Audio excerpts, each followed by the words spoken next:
আমার ভাইয়ের ছেলে কি যেন এটা নিয়ে আসতেছে, মনে হয় তরকারি। এগুলা কি রে, তরকারি নাকি মাছ?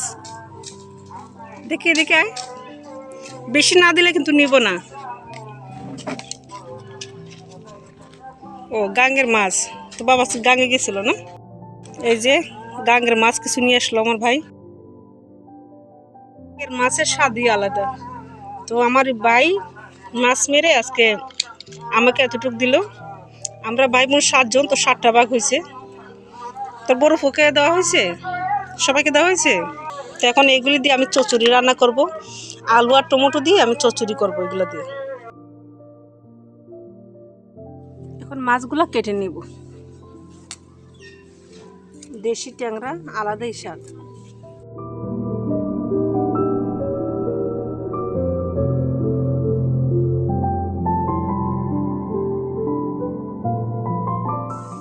আমার মাছ কাটা শেষ, এখন ধুয়ে নেব।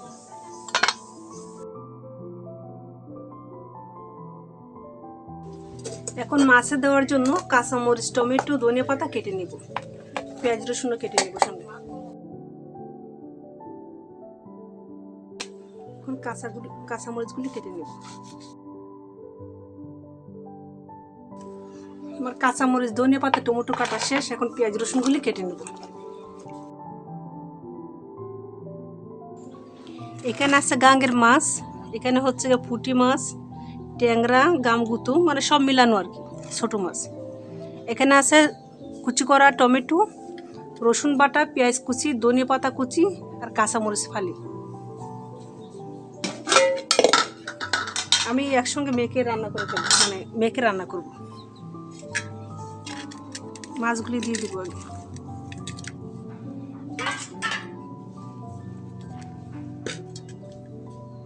টমেটো, কাঁচামরিচ, ধনে পাতাটা পরে দেব, রসুন বাটা, পেঁয়াজ কুচি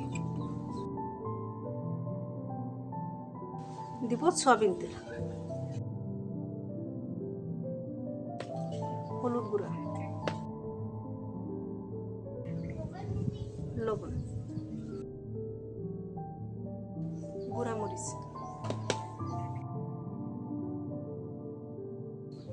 ভালো করে মেখে নেব।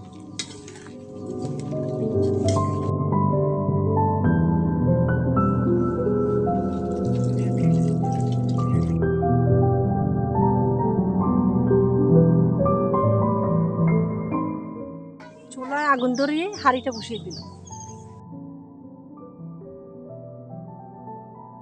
এখন কুচি করা কিছু ধনিয়া পাতা দিয়ে দিব। ঢাকনা দিয়ে আরো কিছুক্ষণ রান্না করব। ঝোলটা আর একটু শুকাইলে নামিয়ে ফেলব। ধোয়ার কারণে ভালো বোঝা যাচ্ছে না। যদি আমার রান্নার ভিডিও ভালো লাগে তাহলে লাইক দিবেন, শেয়ার করবেন, মীরা রান্নাঘরের সঙ্গেই থাকবে। ঝোলটা একটু শুকাইলে নামাবো। আমার রান্না হয়ে গেছে, এখন নামিয়ে ফেলবো, ঝোলটা অনেক শুকাই গেছে।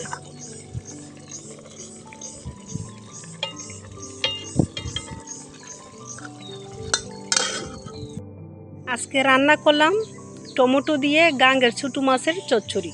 আশা করি আপনাদেরও ভালো লাগবে। যদি ভালো লাগে তাহলে এভাবে রান্না করে খাবেন। আর আমার রান্নার ভিডিও যদি আপনাদের ভালো লাগে তাহলে লাইক দিবেন, শেয়ার করবেন, মীরা রান্নাঘরের সঙ্গেই থাকবেন।